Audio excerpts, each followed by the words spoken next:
चलो आज मैं ऊष्मक्षेपीय अभिक्रिया के बारे में बताने जा रहा हूँ, जो हमारी 10th क्लास की किताब में 3 ऊष्मक्षेपीय अभिक्रिया के उदाहरण है। पहला है प्राकृतिक गैस का दहन। पहला है प्राकृतिक गैस का दहन। प्राकृतिक गैस का दहन।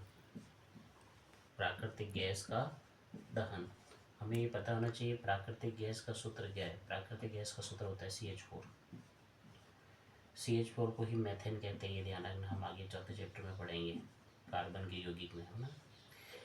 CH4 को मेथेन कहते हैं। मेथेन किसका प्रमुख घटक है? CNG का।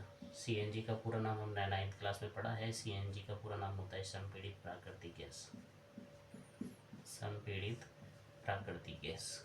देखो ये नाम आ गया ना, प्राकृतिक गैस। ये पहला उदाहरण। दूसरा उदाहरण, श्वसन एक ऊष्मक्षेपीय अभिक्रिया है। श्वसन एक ऊष्मक्षेपीय अभिक्रिया है। ये ध्यान रखना, ये बस में सबसे ज़्यादा पूछा जाता है 10th क्लास में। श्वसन कैसे अभिक्रिया है? तो ऊष्मक्षेपीय अभिक्रिया है। अब ये कैसे श्वसन एक ऊष्मक्षेपीय अभिक्रिया है, अब इसको समझना है। ये हमारे शरीर में क्या होता है, ग्लूकोज कार्बोहाइड्रेट्स की चीज़ें खाने से ग्लूकोज बनता है। ग्लूकोज का सूत्र होता है 6,6H12O6। श्वसन क्रिया में अंदर कौन सी गैस लेते हैं? ऑक्सीजन। जब अंदर ऑक्सीजन जाएगी तो इसका ग्लूकोज का विखंडन करेगी। विखंडन करने से आपको क्या प्राप्त होगा? CO2, जल और ऊर्जा। ये एनर्जी प्राप्त होती है ना, इसीलिए श्वसन को एक ऊष्मक्षेपीय अभिक्रिया कहते हैं। अब ध्यान रखना, इस अभिक्रिया को संतुलित करना है। संतुलित करने के लिए देखिए कार्बन कितने 6 है, तो यहाँ पर भी 6 करना है तो 6 लिख देंगे। हाइड्रोजन कितने हो गए? इधर 12 है, उधर 12 करना है तो कितने लिखने पड़ेंगे? 6।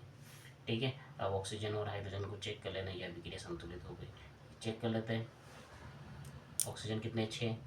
इधर ऑक्सीजन कितने हो गए? 6 और 12, तो यहाँ पर 12 करने पड़ेंगे हमें, तो क्या लिखना पड़ेगा? 6। अब देखो बराबर हो गई। ये श्वसन एक ऊष्मक्षेपीय अभिक्रिया है। तीसरा, साग सब्जियों का। साग सब्जियों का विघटित होकर, साग सब्जियों का विघटित होकर कंपोस्ट बनना। कंपोस्ट का मतलब क्या होता है? खाद बनाना।